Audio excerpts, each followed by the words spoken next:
Hi everyone, my name's Anne-Marie. Welcome to this card making project. In this project we're going to make a gorgeous card using lots of Anna Griffin goodies, but especially we're going to sort of focus in on the Charlotte collection and make kind of a funky card using the papers and some paper tricks too. So the first thing that I've got is my base card. Now this is a 7x5" card, and I'll show you how it looks on our cardometer. So the A5 card is slightly bigger and the A6 card is slightly smaller. For any of you across the pond, I think this is your A3 size and this is your A2 size. So that's my 7x5 and it's my favourite size of working with. I probably use it all too often, but you know, I think we kind of like this size from what I hear from you, so I shall continue until told otherwise by you. So the first thing we've done, after scoring along the edge to make it look nice and professional and give it a good finish when it's stood up, we're going to do the inside.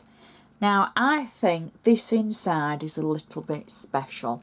It's very easy, but it looks kind of special. I've started off with one of Anna's pretty layers, and instead of trimming it down or cutting the centre out, I've left it as it is. But then I've stamped it using one of the Say It Anyway stamps. Have a sunny and happy, bright and beautiful, magical kind of day. I'll double check that it's from that kit. Everything I do use I'll put on my blog anyway. Then, once I've stamped it, I took my watercolour pens and I started colouring in. And I coloured just around the edge to make it look as though I'd matted and layered it onto something else. But I haven't, it's just the one piece of card. And I think it just looks so different. And a nice simple option for your inserts, and it's going to match perfectly to what we're going to do for the outside.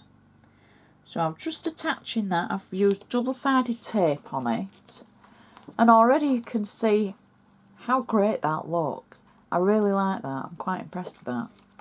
So now we're going to turn to the front of the card. And I'm just making sure it's still got a nice score along the top and closes nicely.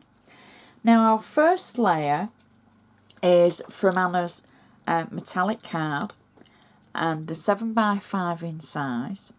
I've taken the middle away because I want to use the middle further on in this card project, and it's kind of a waste to keep the middle in there, because it's not needed for, it's going to be covered up is the majority of this.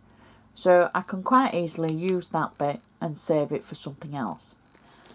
So I've got double-sided tape on the back of this, and I think I've just said these are 7x5" in size, so they're going to fit our cards perfectly.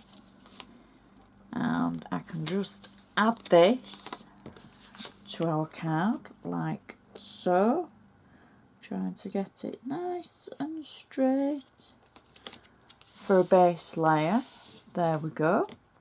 Now the next layer, you remember how we looked at this for the insert from the Lovely Layers collection? Well, I've taken it for this for the front, and all I've done is trimmed it down. So I've trimmed the outer edge away and left the scallop.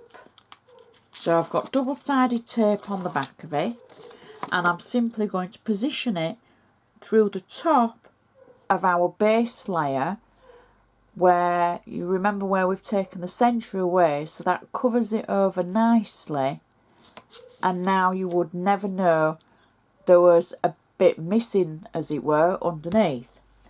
And that little bit that's missing, as if by magic, is here. And I've got double-sided tape on it, and I'm just simply going to put it through the centre of the card like that. There we go. Next, I've taken, from the Charlotte collection, I've taken the really pretty pink paper.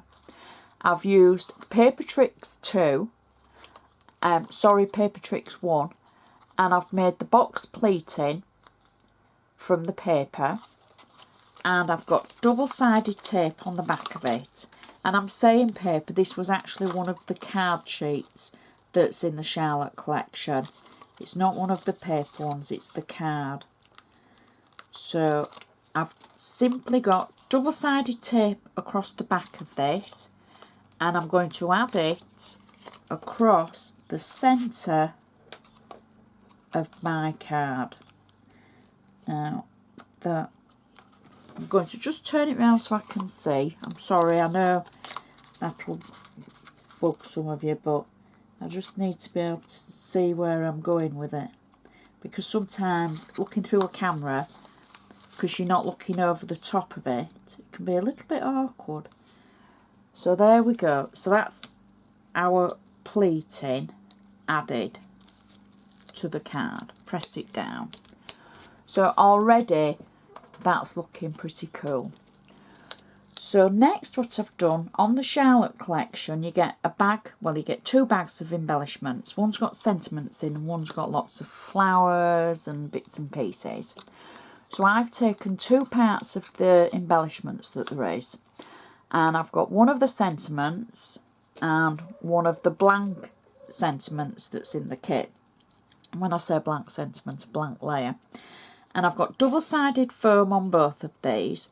So I'm going to position the sentiment over the top of the square like that to build it into a 3D sentiment of my own. And then the 2 strips of foam, I've actually been kind of future-proofing myself here. I've added, so they're in the gaps of the box pleating. So that will sit nicely through the box pleating like that. And I can position it and the foam will stick on the base of the pleating. There we go. Next, what I've got are the flowers, the 3D flower stickers from the Charlotte collection. So I just have to decide which flowers I'm going to use. Now, because there's a lot of pink in it, I'm thinking these pretty pink flowers will go nicely. So all you have to do is simply peel off the flowers from the carrier sheet like this, and they simply peel away quite easily. You'll have to forgive the dog's barking if you can hear that in the background. And I'm just going to add one of the flowers to the base of the card there. And then I'm going to take the other flower that matches. There we go. Peel it away from the sheet nice and carefully. And I'm going to just add that to the opposite side of the sentiment in kind of the same position as the other one, like that. And then I'm going to finish the card off with a little green bow just at the top of the sentiment like that, and push the tail under. There we go. Will it go? Won't it go? There. And that is our card finished, and I just think that is so pretty. For the inside matches the outside. It's perfect with the green around the edge as if you've layered it like the front, the box pleating to give the interest, and you've got the flowers that marry up with the Charlotte paper. It's double thickness for the decoupage for the flower stickers, so it should go in a normal envelope. We shouldn't need anything extra. You might want a little bit of bubble wrap or something across the front just to protect your box pleating, because you don't want it to get too squashed. It stands up nicely, and I'm sure that will be a mantelpiece pleaser, not on the windowsill. I'm sure it would. I think that is just gorgeous. I do hope you've enjoyed watching. Check my blog out for the descriptions and if there's any links or anything available and the titles of the items. Also check out the news page on my blog, because that'll tell you if I'm ever going away or if we're ever missing a project, because now we're Monday and Friday for Anna projects and Saturday for Spellbinders. So just keep your eye on the news page for anything that's maybe interesting or different that's happening. So thanks for watching, and I shall see you next time.